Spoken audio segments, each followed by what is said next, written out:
Airports are always packed in the morning. The loudspeaker echoes over the rolling suitcases. Lines of people rush past in every direction. And among that crowd, there's a woman. She's not loud.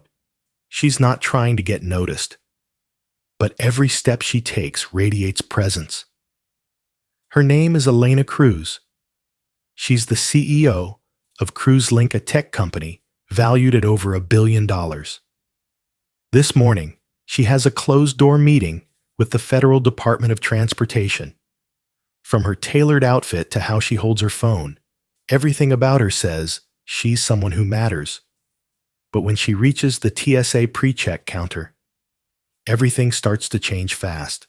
The security agent's name is Brad Kenner. He doesn't even look at Elena's ID. He just scans her from head to toe, then smirks. "Are you sure this ID's real?" he asks, half joking, half mocking.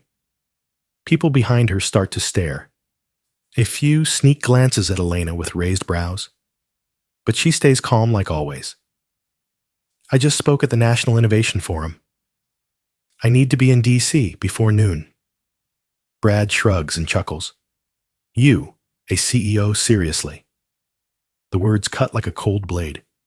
Elena looks him dead in the eyes. "And guys like you usually say that." She replies calm without raising her voice. Brad doesn't like that response. He waves over a female officer. They ask Elena to step aside. They open her bag and inspect everything. Every item gets a suspicious glance.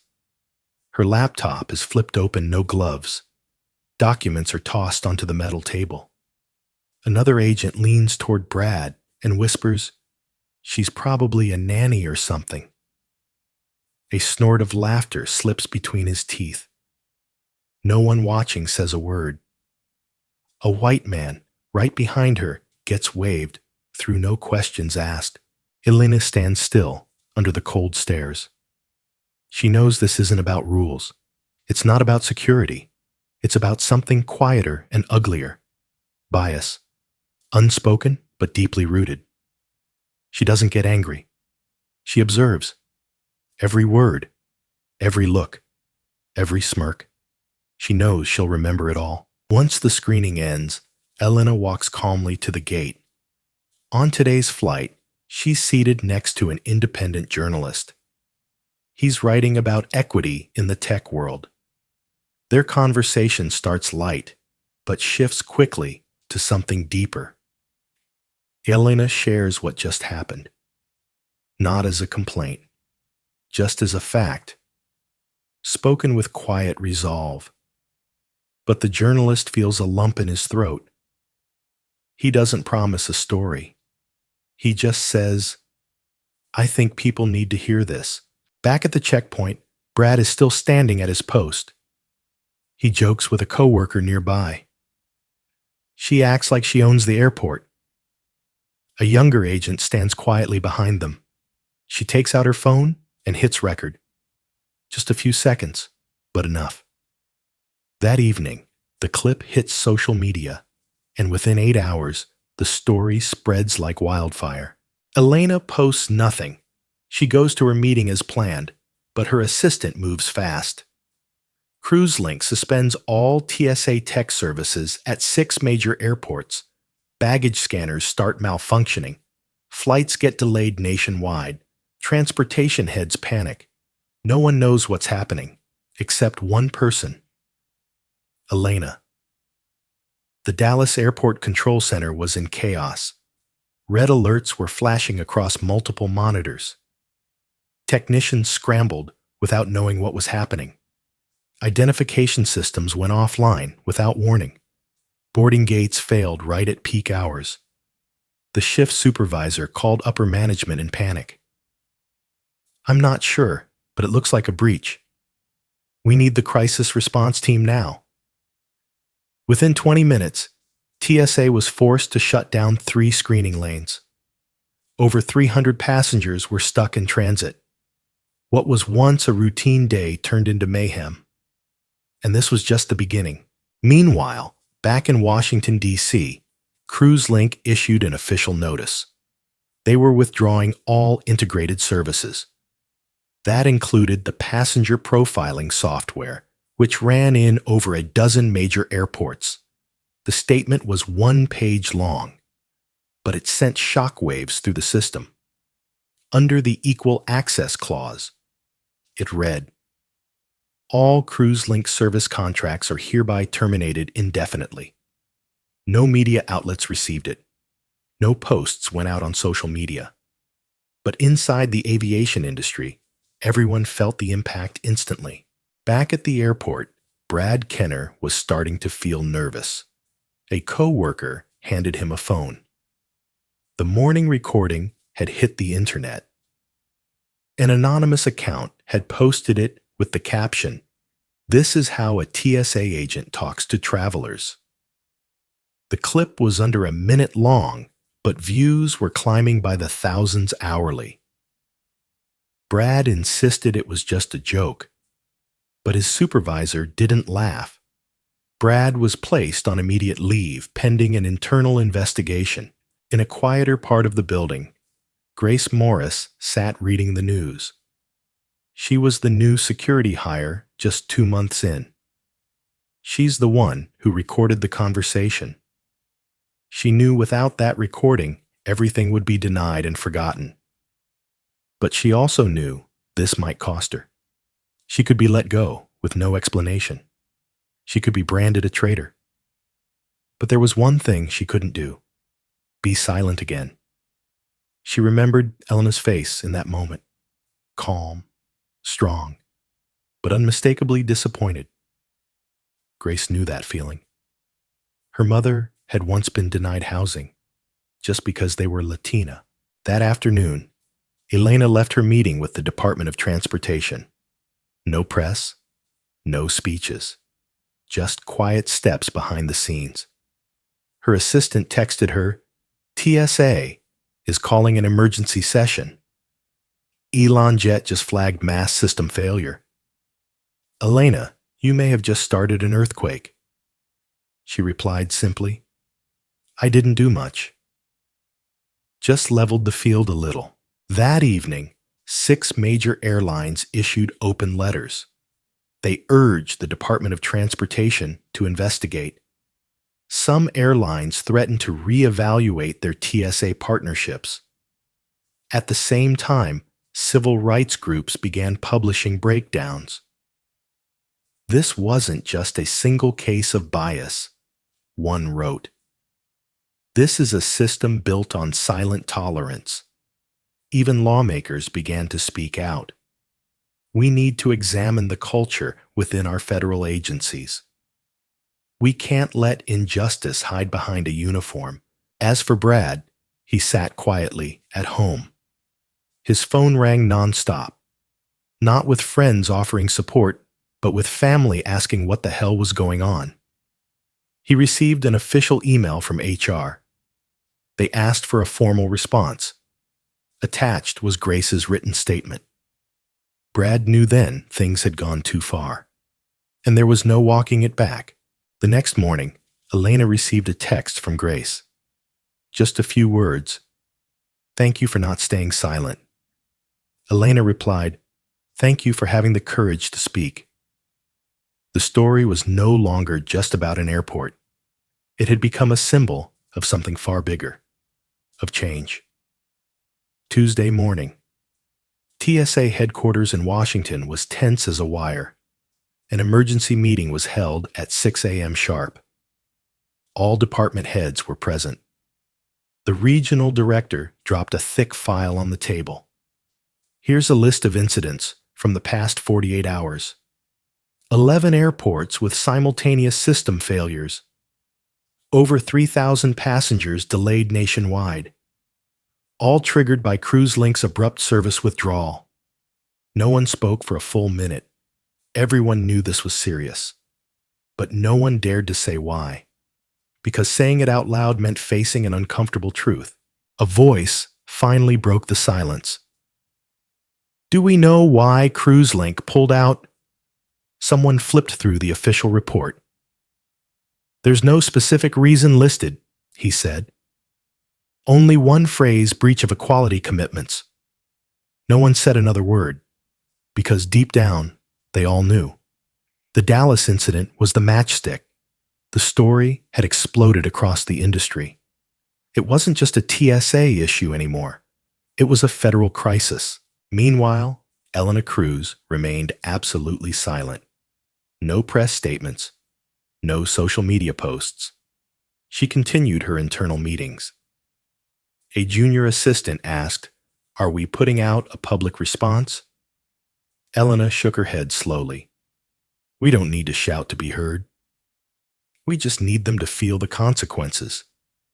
That afternoon, the Congressional Committee on Foreign Affairs and Homeland Security issued a formal request. Elena Cruz was invited to a closed hearing. The topic, systemic bias and the role of private tech. For the first time in years, a private CEO was summoned to speak on ethics. Elena accepted without hesitation.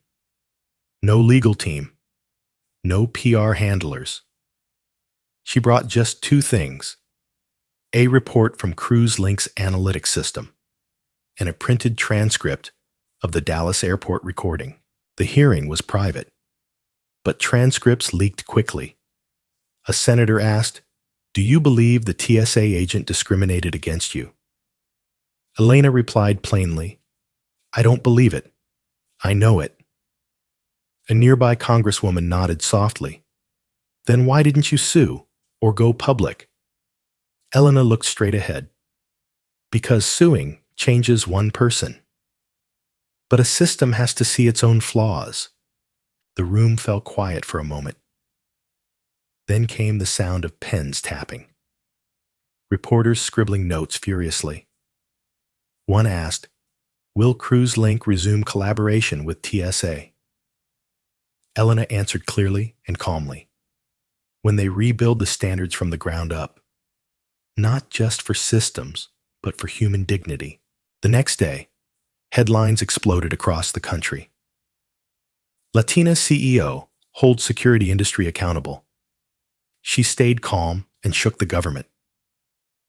Elena Cruz, the quiet face of defiance. Social media lit up with millions of shares. The hashtag #SilentJustice trended for 2 straight days. People began sharing their own stories. Being pulled aside because of how they looked. Being questioned because of their accents. Being dismissed for simply being different. A new wave of reckoning was born. At CruiseLink headquarters, Elena gathered the senior leadership. She stood in front of a massive screen. No slides, no charts, just one photo. Her standing alone at the Dallas checkpoint. Light hitting her from the right. No smile, no fear. She spoke, "We don't just sell software. We deliver trust to millions of people. From today forward, every contract must include one clause." She paused and looked around the room. "No one gets to use our products unless they pledge to respect human dignity." The room rose in a standing ovation, not because they were afraid, but because they understood. A company isn't powerful because of code.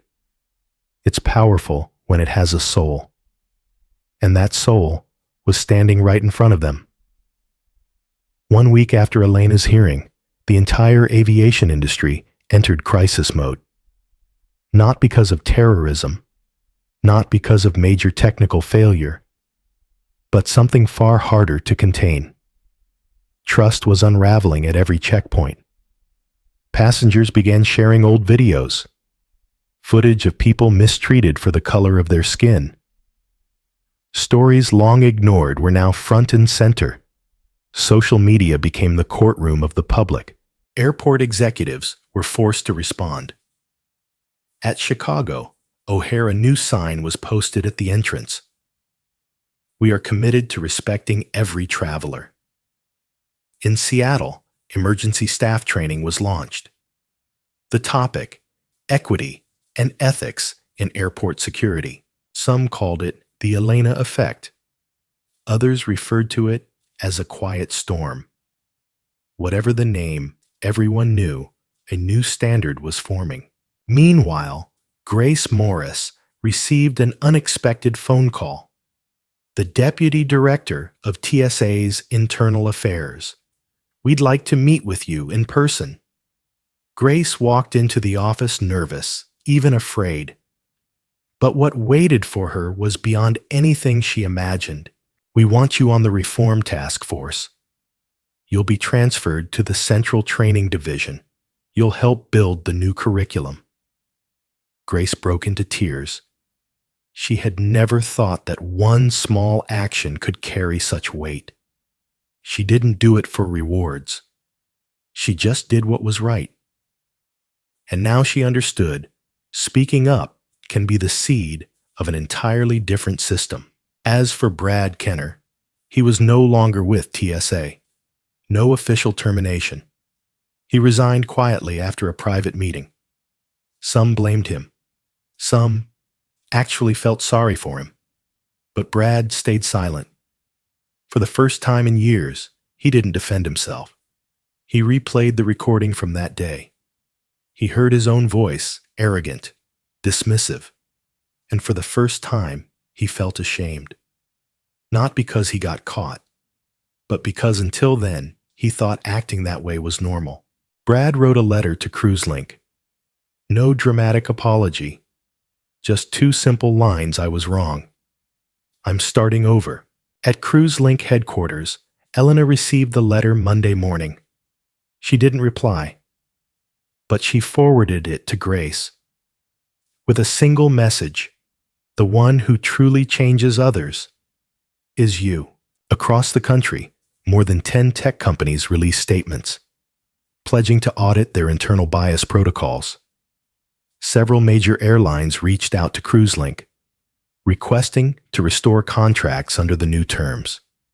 Elena didn't say no, but every agreement came with one clause. Any act of discrimination means permanent termination of service. No exceptions. One quiet weekend afternoon, Elena appeared at a local community summit, not as a CEO, but as a speaker. She shared what happened at Dallas Airport. She didn't focus on the insult. She focused on what she didn't do. "I didn't scream. I didn't film it for the internet. I didn't beg anyone to help. I just stood still and watched. And I let the system expose itself." The room erupted in applause. A woman in her 70s stood up to speak. "I used to think silence meant weakness, but now I know. Silence at the right moment is power." A month after the nationwide wave of change, Elena's life finally began to slow down, but her mind didn't. The media had stopped hounding her. There were no more urgent meetings every morning. But each day, as her eyes opened, one question lingered in her thoughts. How long will this change truly last? She knew. The media buzz would eventually fade. Public emotion would shift to something new. And if there was no real foundation beneath it all, everything would slip right back into place. Silence would win again. So, Elena made a bold decision. She called a special meeting. Only 7 people were invited, the ones she trusted most. Her chief technology officer, the head of human resources, and 4 senior leaders who had followed her since day one. There were no slides, no revenue projections, just a large map spread across the table. Elena took a red marker and circled 5 cities: New York, Denver, Atlanta, Seattle, Chicago. "I want to open 5 training centers," she said, "not for teaching skills, but for teaching character and technology. I'm calling it the Institute of Digital Dignity." One executive hesitated. "You mean retrain software engineers?" Elena nodded. "And product managers, data analysts, System leaders, we need to grow a new generation. The room stayed quiet for a few seconds.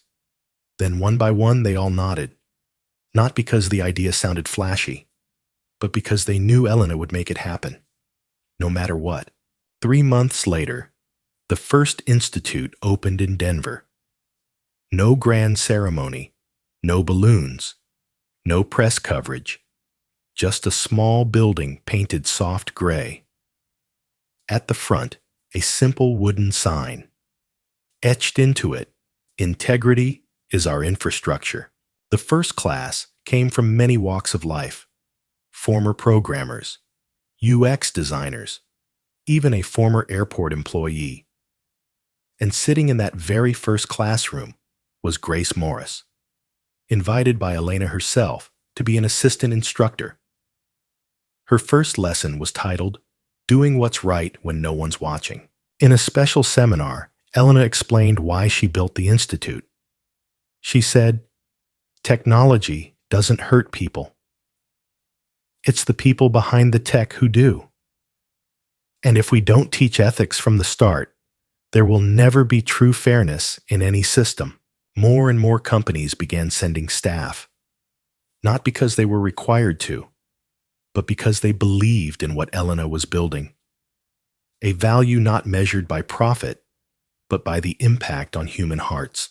One late afternoon, Elena sat alone on the rooftop of the institute. Autumn wind drifting in. Yellow leaves scattered across the table. She opened a small envelope. No return name. Inside was a single note, handwritten. Because of you, my daughter no longer fears walking through airport security. Elena read it again. And again. She didn't know who had sent it, but she knew this was the real reason behind it all. Winter came early that year in Denver. Snow settled gently over the quiet streets. Inside the institute, the fireplace crackled softly. The sound of wood popping echoed through the warm space. Elena stood before a special class. It was graduation day for the very first cohort. Just 20 students, but each one a small flame. They came from all walks of life. One had worked at an airport. Another had once been penalized for a data breach. And some had stayed silent in the face of injustice. Today, each of them stood to tell their story. No one cried, but everyone's eyes were red, because they understood they had once been part of the problem. But now, they would become part of the solution. Elena didn't speak much at the ceremony. She simply stepped into the center of the room and held up a small card. An old, worn boarding pass, the one from the day she was humiliated.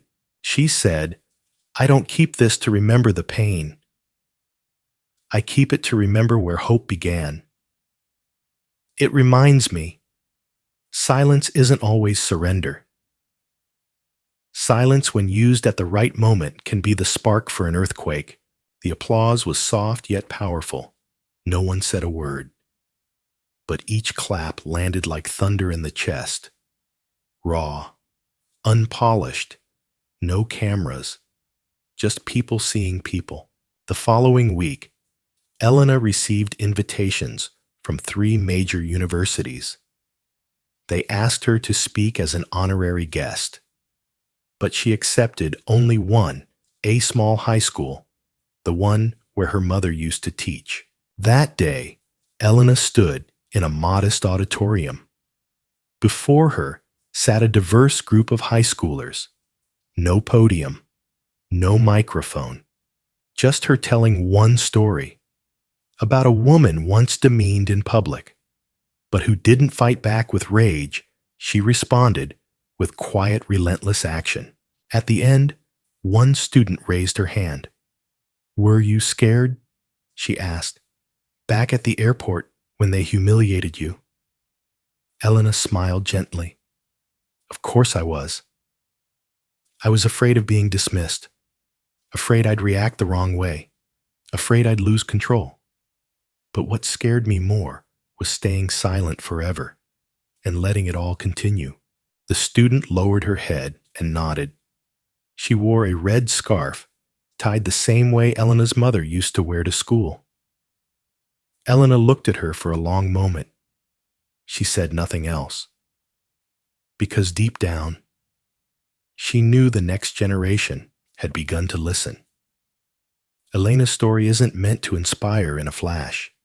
It's a quiet reminder for anyone who's ever been looked down on. You don't have to shout to be seen. You don't have to slam the table to prove your worth.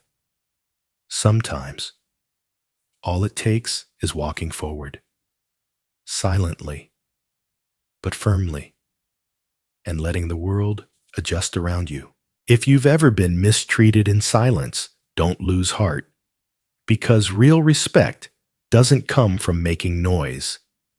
It comes from standing strong in who you are. If this story spoke to you, leave a comment below. I choose silence with strength.